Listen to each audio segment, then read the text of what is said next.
Idol, ba't ang lakas mo maka Zac Efron ngayon? Para kang Wolverine ng Pinas, si Hugh Jackman. Pag bago kahit ka, para ka si Superman, si Clark Kent. Tapos para ka si Panic at the Disco. Ngayon, para ka si Lucifer Morningstar. Hello, ladies. Thank you, guys. And then, yung mga nagsasabi na yung misis ko, granddaughter ko or baby ko, ako naman yung grandfather or tatay, okay lang, thank you.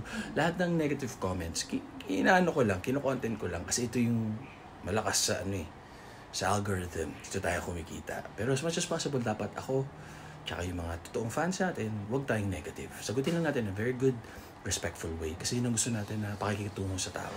Yung mga nega, sabihin natin na nice way na sana baguhin nila para maging happy at successful sila sa buhay nila.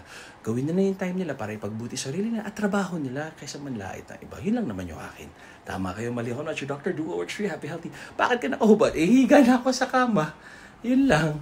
Oo, page ko to, buhay ko to.